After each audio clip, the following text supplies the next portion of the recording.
your rabbi from another planet. Please like, share, and subscribe, and ring that little bell. Ring the little bell so you're notified when new videos drop. It is day 47. Well, for me, it's still day 46. I'm recording this a day early. Why am I recording this a day early? Because I normally have to record 2 back to back, right? And I got... it's earlier for me in the morning right now. It's 5 to 11. I think if I can record this, I can really get ahead, and then I can take the rest of the day off because I am. I've got to answer comments, but I'm a bit cream crackered. I am not feeling well. I'm under the weather. I really should have taken yesterday off, but I didn't because if I may quote the great Bill Murray, right? The Jews taught us an incredible word. Schmuck, right? And I'm a schmuck. I just didn't take the day off, and I really should have. So I'm hoping I'm gonna do that. But so what am I doing? Instead of taking a day off, I'm recording an extra video today. Rather than I normally have to do 2 on Friday back to back to cover everything. Because Friday is Sabbath, and then it's going to be the holiday of Shovel What? Fine. Like, share, subscribe, comment. All those things are fan-dabby. Double dozy. What are we doing? Why are we here? What's it all about? Is there heaven and earth? Is it worth worrying about? That's, of course, the lyrics from The Meaning of Life. Monty Python, theme tunes of the Monty Python movie, The Meaning of Life. What are we doing here? We are in this period called Svirata Omer, a 50-day period that goes from Passover, which I figure you know what Passover is, to Shavuot, which you probably don't know what it is. Shavuot is when, or Shavuos, it depends what type of Jew you're talking to, is the holiday where God appeared at Mount Sinai with the revelation. And it's a time of like a lot of spiritual power. We are doing the 6 constant mitzvahs. A mitzvah is a commandment from the Bible. These 6 ones are all about connecting to God, right? Different ways of connecting to God. And we're really rounding the bend on the last of the 6th one, not going after the desires of your hearts or your eyes. Hearts or your eyes. It hasn't mentioned that this is multiple hearts yet. I do hope it does. If it doesn't, I will fill that in when we finish it. Like, share, subscribe, comment. All those things are very, very good. Fine. So don't stray. A practical guide, which speaking of somebody who likes to stray, as well. Speaking of strays, oh man, this is another reason I got to take a day off. Right? We have a blind cat. Blind cat sleeping right next to me right now. Isn't that right, Ninja? Hello. Blind as a bat, right? He adopted us, lovely little kitty. Anyway, I was leaving for synagogue this morning, feeling sick, right? And as I'm leaving, the cat's just wandering back in the drive. Like, how'd the cat get out? The cat's not allowed out. The vet says, like, this cat can't go out. He'll be eaten in a second. The cat's just wandering, but the springtime. They're wondering, what's going on?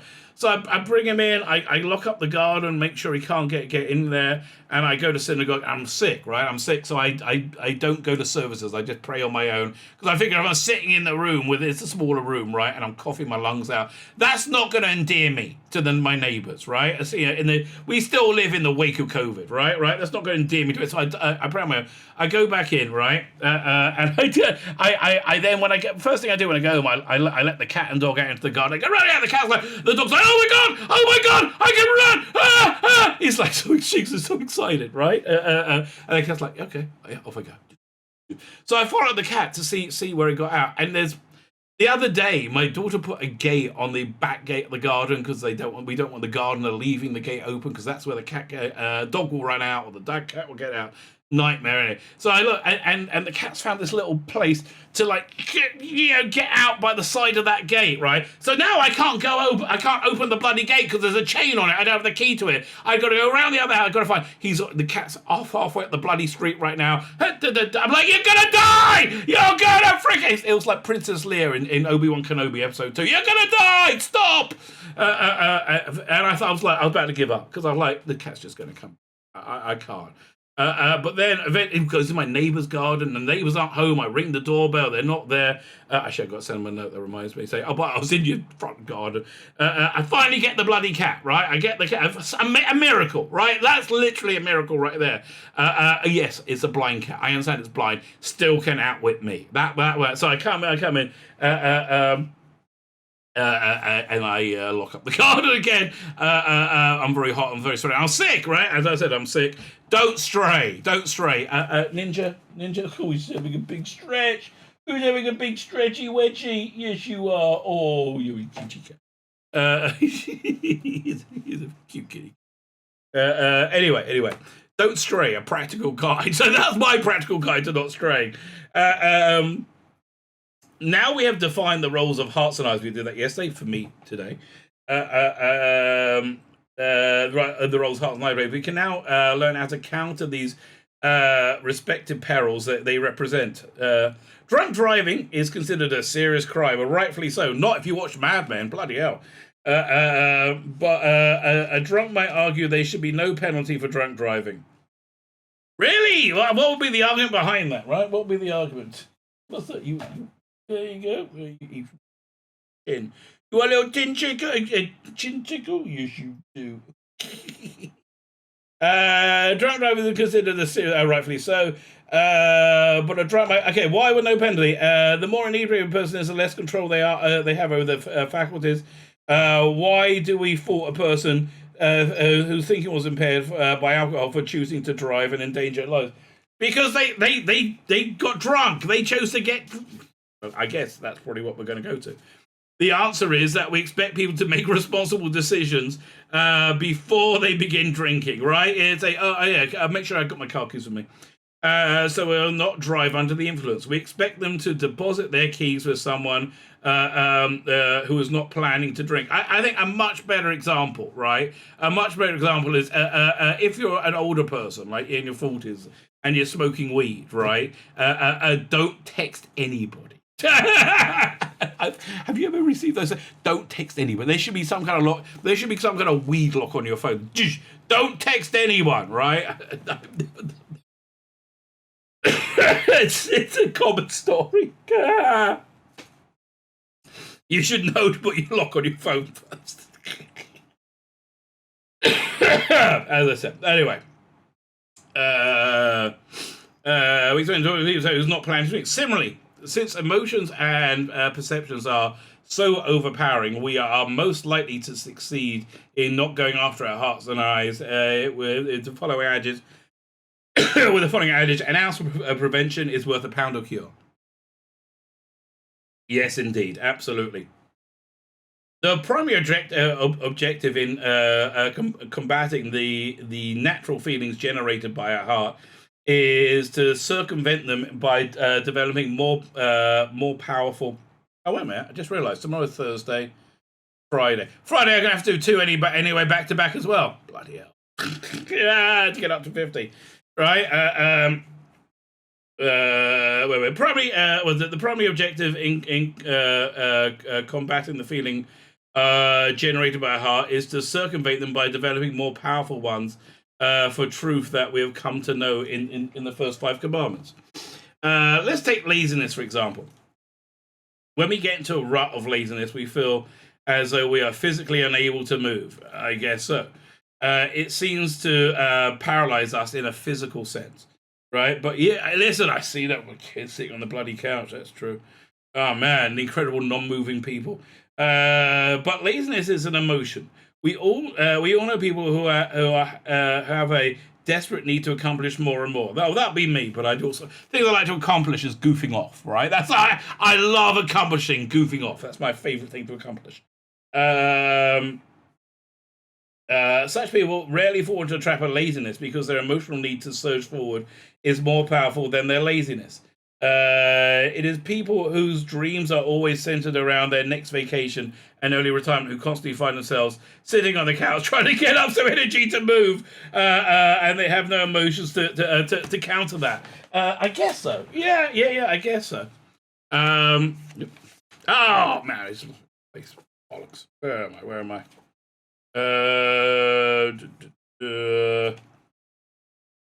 Hang on. 2, 4, 3. Oh, got close. Am I on the right page? I am. Okay, fine.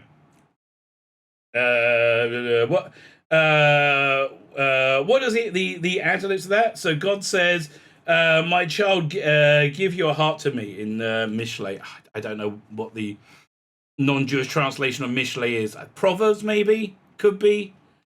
I think that could be Proverbs. If it's Proverbs, it's 20. It's chapter 23, verse 26. Take your heart and submit it to your intellect. Emotions can be combated only with the more intense emotions, which in turn can be created in the mind. As we develop and if we are like fanatically loving God, right, then that does help. As we develop clarity in our understanding of these commandments, we should become emotionally involved in them. We should walk around feeling, was it Shrenu Matov? Was it Helekno? It's so hard to read Hebrew written in English. Translated, feeling fortunate that we're wealthy in our lot that we have in life. Feeling fortunate we have the opportunity to take part in the purpose of this world, and that we will eventually reap the most powerful, most pleasurable reward possible in the world to come. God, I hope that's good. The clearer we are in our purpose, the more emotions we will generate for it. These emotions can become strong, and when so strong, they make us impervious to the threat of the heart's challenging emotions. The approach to not straying after our eyes is extremely different. And interesting. So the approach to not straying after our heart is develop alternative emotions, right? Strong emotions for good, for God, right? The approach not to not straying after the eyes is extremely different. The bad news is there's no way to enlist your eyes in the service of the intellect. Our only recourse is to fight the desires and craving of eyes. How? We learned this from King David. The first step is to avert the danger by avoiding situations which we may be tempted to indulge in cravings or senseless passion. I like a bit of senseless passion. That's the best kind. You know, the old joke that you are taught when you do rabbinical ordination is when somebody comes to you and says, Rabbi, is sex dirty? And the only correct answer is only if you're doing it right. We must face a difficult reality that we are human and that we have an evil inclination inside us that tries constantly to lead us to sin. Yes, it does. Yes, we realize that He is part of the great purpose of the world, because God is one, right? That's a command we did. That was number 3. But we must still admit to ourselves we are often too weak to resist the constant badgering, which is why He badgers you constantly, right? If we are honest about how much of a presence he is in our system, we will train ourselves to run away from potential temptation. Yeah, but the trouble with potential temptation, it's so tempting, right? It's so crazily tempting.